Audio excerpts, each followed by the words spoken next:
অঞ্জনা আপু ছিল আমার মায়ের মতো। এইভাবে নিরহংকার এরকম একটা আর্টিস্টের আমার মনে হয় এই চলচ্চিত্রে আর ইন্ডাস্ট্রিতে আর আসবে না।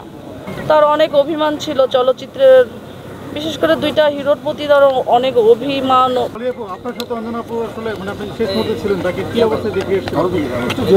আমি বেসিক্যালি সবসময় চেষ্টা করেছি তার কাছে পৌঁছানোর, কিন্তু বারে বারেই আমাকে ফিরিয়ে দেওয়া হচ্ছিল যে আইসিইউর ভিতর আসলে কাউকে ঢুকতে দেওয়া হচ্ছে না, কিন্তু আমার মন মানছিল না।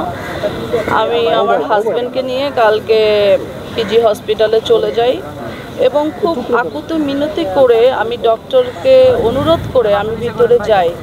আসলে আমার ভিতরে যাওয়ার পরে আমার বুকের ভিতর কেমন ধক করে উঠলো, মানে আমি কেমন জানি আমার ফিল হচ্ছিল।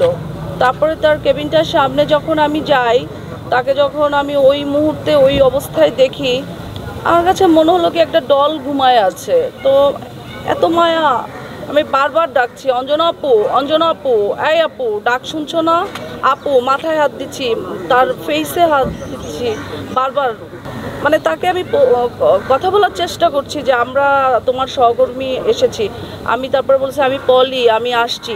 বিশ্বাস করেন সেই মুহূর্তেও কিন্তু সে বেঁচে ছিল, কারণ তার যে চোখের মণিটা ছিল সে টোটার আইবলটা সে ঘুরায়, আমি যেদিকে ছিলাম এদিকে তাকে আবার ঘুরালো ওইদিকে, এবং সে তার দুই চোখ বেয়ে পানি পড়ে নাই, জাস্ট দুইটা ফোঁটা তার চোখের জল চলে আসলো। এবং আমি তখন কর্তব্যরত যে ডক্টর ছিল তাকে বললাম যে একটু টিস্যু দেন, আপু তো কান্না করছে, চোখে জল চলে আসছে, একটু মুছায় দেই।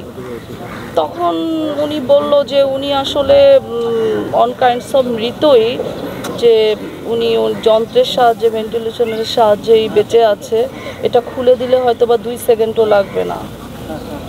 আসলে এরকম একটা এইভাবে যে আমরা অঞ্জনা আপুকে দেখবো এটা আমরা কখনো কল্পনাও করতে পারিনি। অঞ্জনা আপু ছিল আমার মায়ের মতো, আমার তো মা নাই পৃথিবীতে। তো অঞ্জনা আপুর ফোনটা সবসময় মাসে 1-2 বার আসতোই, এবং যখনই সে কল করতো 1-1.5 ঘন্টার আগে সে কল ছাড়তো না। তার অনেক অভিমান ছিল চলচ্চিত্রের, বিশেষ করে দুইটা হিরোর প্রতি তার অনেক অভিমান, অনেক অভিশাপও দিয়ে গেছে, আমি নাম বলতে চাই না।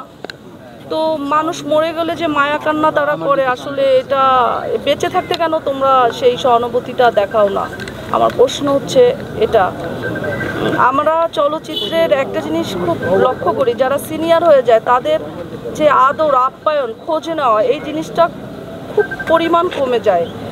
যে দুঃখটা না আসলে আর্টিস্ট নিতে পারে না, তখন আস্তে আস্তে সে একাকিত্বতায় ভুগে, বিষণ্ণতায় চলে যায়। তো অঞ্জনা আপাকে আমরা যারা চলচ্চিত্রে, আমরা যারা কর্মীরা ছিলাম, এই অভাবটা আমরা কখনো বুঝতে দিতাম না।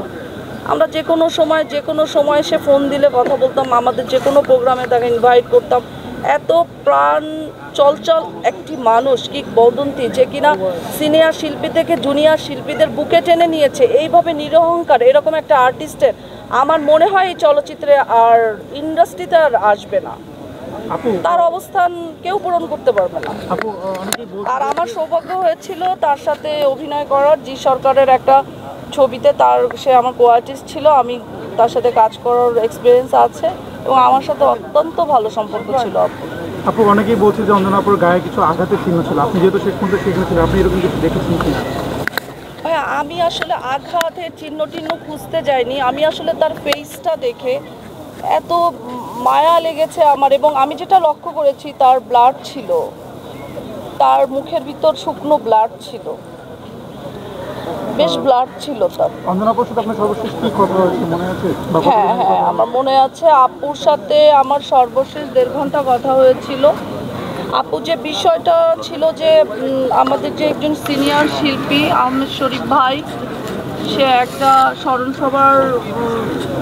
স্মরণসভা করেছিল রিজেন্সি হোটেলে, তো ওখানে আপুও ইনভাইটেড ছিল। তো আমি চেয়েছিলাম, আমি সবসময় যেটা করি, যদি ফিল্মের কোনো প্রোগ্রাম হয়, আমি চেষ্টা করি যে আমার সাথে আরও কোন নায়িকা যাবে। তো আমি আশা করেছিলাম যে আর কেউ না যাক, অঞ্জনা আপু যাবে। তখন অঞ্জনা আপুকে ফোন করার পরে অঞ্জনা আপুর সাথে আমার 1.5 ঘন্টা কথা হয়।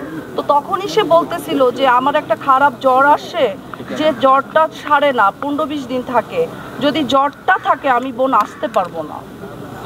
আমি না তখন ভেবেছি যে এটা একটা বাত জ্বর কিংবা সিজনাল জ্বর হবে, কিন্তু এই জ্বর যে তার জীবন কেড়ে নিবে এটা আসলে আমাদের বোধগম্য ছিল না।